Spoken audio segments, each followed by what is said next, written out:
Fifth class, chapter 13, part 2nd. We proud of them. Now we are starting from Mahatma Gandhi. Mahatma Gandhi 1869 to 1948 means कि उनका जो date of birth था वो 1869 थी और उनकी डेथ जो थी वो 1948 में हुई थी. Mohandas Karamchand Gandhi was born on October 2 1869 at Porbandar Gujarat in India. Mohandas Karamchand Gandhi का जन्म 2 अक्टूबर 1869 में पोरबंदर गुजरात भारत में हुआ. He studied law in England and became a barrister.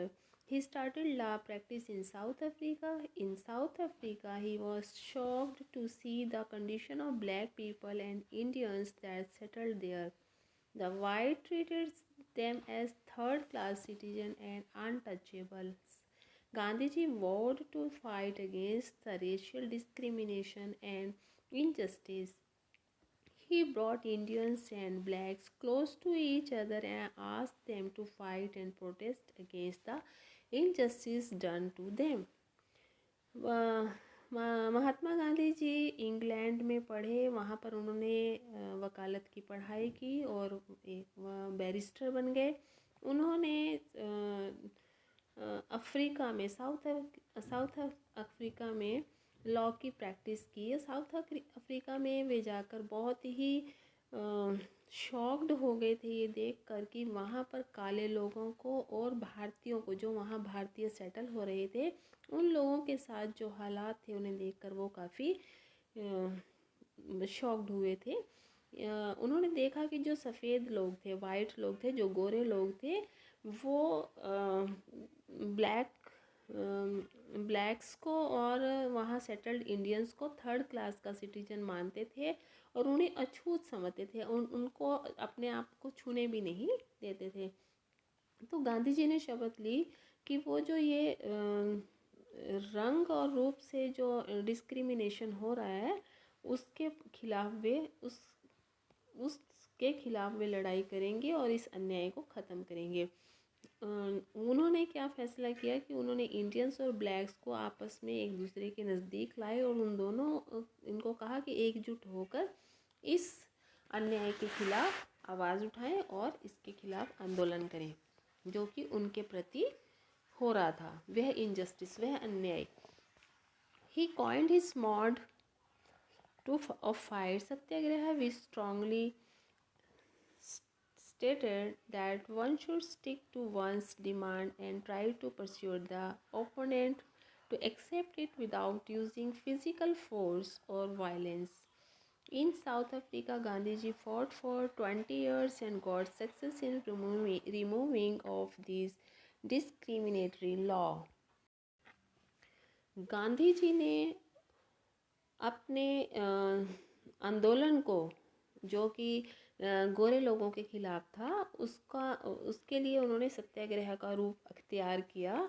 और सत्याग्रह का मतलब क्या था कि जिन लोगों के खिलाफ आंदोलन किया जा रहा था उन लोगों को किसी तरह की भी कोई शारीरिक हानि या हिंसा, उनके खिलाफ हिंसा किए बगैर ही उन्हें इस बात के लिए एहसास करवाना था कि उनकी कितनी ज़रूरत थी. मीन्स कि जो वर्कर्स थे, जो कि ब्लैक्स और इंडियंस थे, उनकी ज़रूरत उनको महसूस होती. ये आंदोलन था.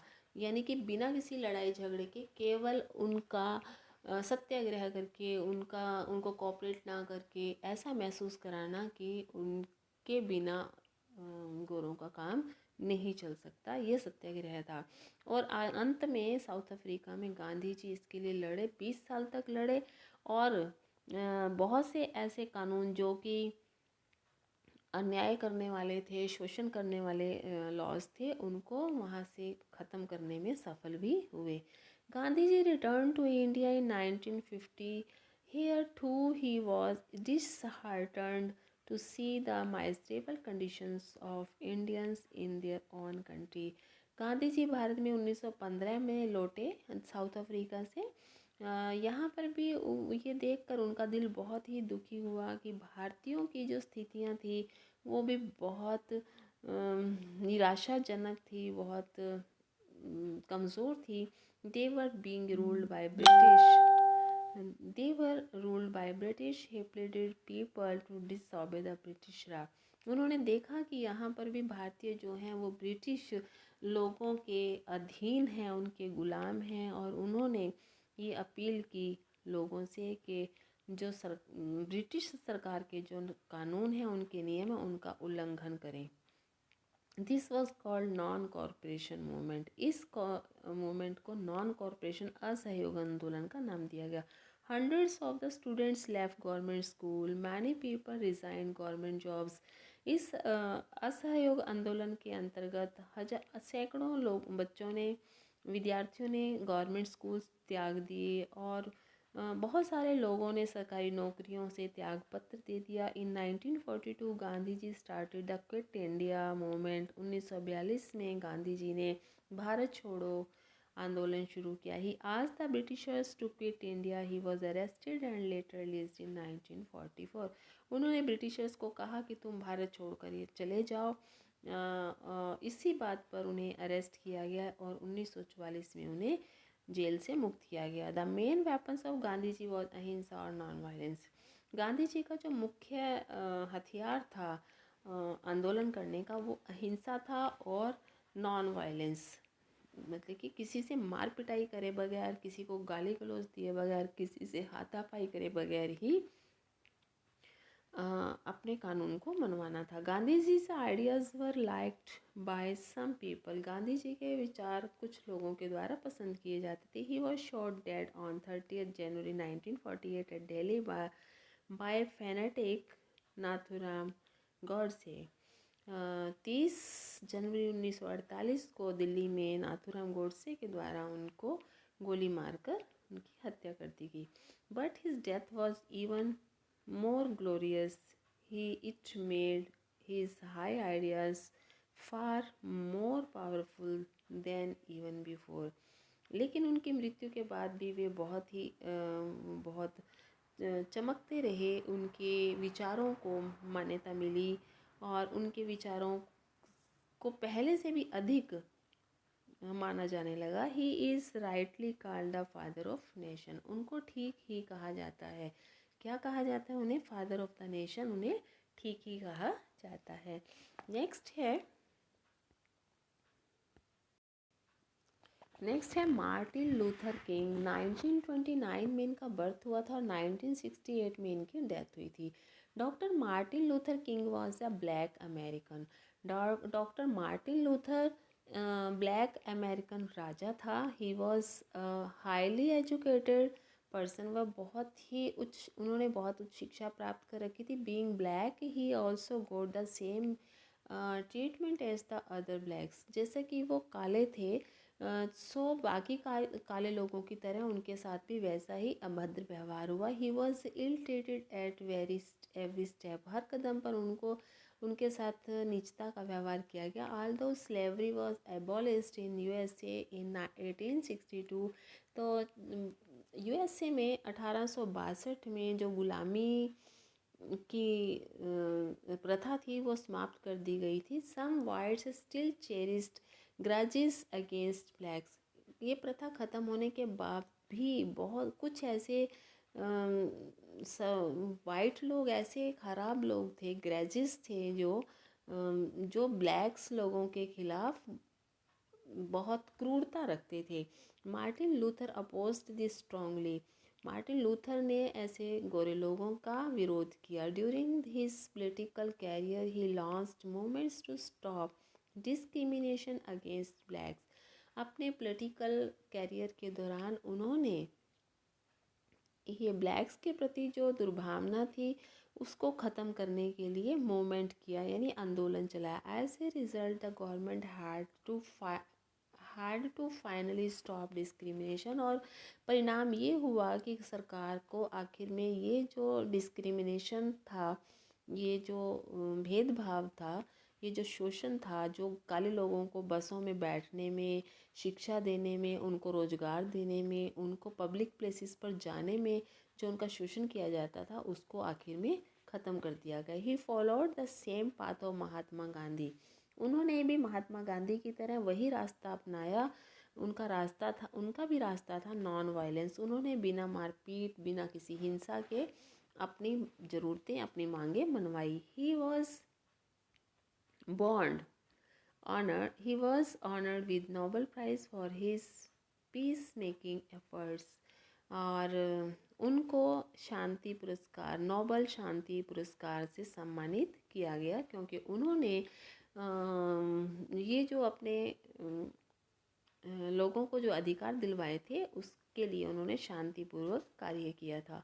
Once when Dr. King visited India, he said, "I am not a tourist. I have come on a pilgrim to pay homage to the land of Mahatma Gandhi.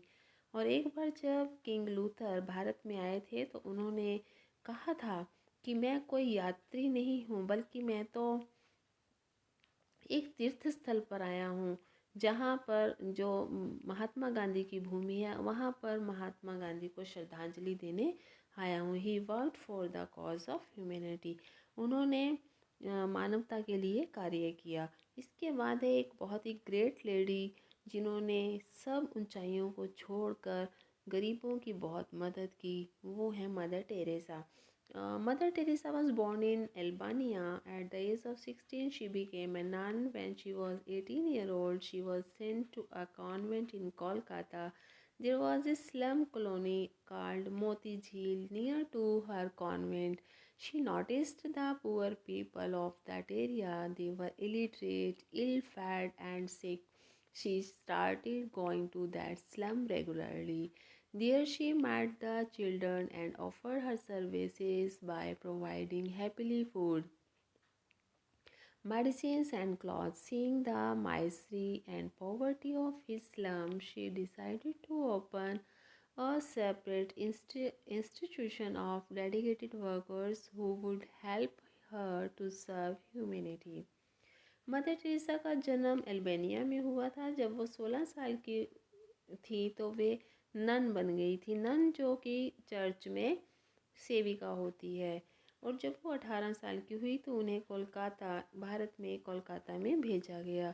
वहाँ पर उन्होंने एक स्लम एरिया, यानी कि जो एक मैली कुचली कॉलोनी थी, जिसको मोती झील के नाम कॉल्ड मोती झील नियर टू हर कॉन्वेंट, जो उसके कॉन्वेंट के पास मोती झील के नाम से जानी जाती थी, वहाँ उन्हें भेजा गया। उन्होंने देखा कि गरीब लोग इस एरिया में कुछ बहुत सारे गरीब लोग रहते हैं। वे सभी लोग अनपढ़ थे, उन पोषक भोजन नहीं मिलता था और वे बीमार थे। उन्होंने उस कॉलोनी में लगातार निरंतर जाना शुरू किया। There she met the children, वहाँ पर वे बच्चों से मिलने लगी और उन्होंने बच्चों को खुशी से भोजन देना, दवाइयाँ और कपड़े आदि देना आरंभ किया। उन्होंने देखा कि वहाँ पर बहुत ही गरीबी थी, बहुत ही मैला और शोषित थे वहाँ के लोग, उस कॉलोनी के लोग। तो उसने एक इंस्टीट्यूशन, एक संस्था खोलने का फैसला किया, जिसमें कि ह्यूमैनिटी के नाते बहुत सारे वर्कर्स सेवा करते थे। She named his institution the missionary of charity. उन्होंने अपनी इस संस्था का नाम मिशनरी ऑफ चैरिटी रखा। शी एस्टेब्लिश्ड एन इंस्टीट्यूशन निर्मल हृदय home for the physical challenged people near Dum Airport in Kolkata. She gathered large donation for this institution. उन्होंने एक और इंस्टीट्यूशन की स्थापना की जिसका नाम निर्मल हृदय होम था। और यह संस्था उन्होंने जो शारीरिक रूप से अपाहिज लोग थे उनके लिए बनाई। और ये संस्था कोलकाता में दमदम एयरपोर्ट के पास बनाई गई। और सबसे बड़ी बात है कि ये संस्था बनाने के लिए उन्हें बहुत सारा दान प्राप्त हुआ। She open the school, orphanage and home for the needy. उन्होंने बहुत सारे स्कूल खोले, अनाथ आश्रम खोले और बहुत सारे ज़रूरतमंद लोगों को घर दिया। And she and her missionaries devoted their time for the blind, the disabled, the aged and the poor. Due to her efforts, many poor and handicapped children lived smooth, cheerful and peaceful life. She used to say, all life is to be saved. All are God's children and have right to get love and care. उन्होंने बहुत सारे school, अनाथ आश्रम और ज़रूरतमंद लोगों के लिए घर तो बनाए ही थे, और इसके अलावा उनके साथ जो मिशनरीज़ थी, उनकी जो सेविकाएं थी, उन्होंने भी अपना बहुत सारा समय अंधे लोगों के लिए और जो डिसेबल्ड थे, जो शारीरिक रूप से या मानसिक रूप से अयोग्य थे, और बड़ी उम्र के लोग थे, गरीब थे, उनकी बहुत सेवा की।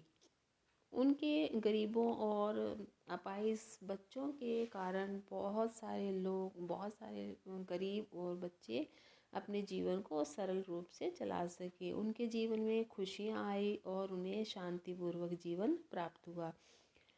तो इसीलिए कहा जाता है, वो ये शी यूज़ टू से, वो अक्सर कहती थी कि सभी लोगों को, सभी का जीवन बचाना चाहिए, सभी ईश्वर के बच्चे हैं, और सभी को प्यार और देखभाल मिलनी चाहिए। ये मदर टेरेसा हैं, और ये मार्टिन लूथर हैं। इनकी शक्ल भी आपको ध्यान रखनी चाहिए। इस तरह से हमने आज ये चैप्टर भी पढ़ा और इतनी महान पर्सनैलिटीज़ के बारे में जाना, बहुत अच्छा लगा। और आई होप कि तुम्हें लेसन समझ में आया होगा। Okay, have a nice day.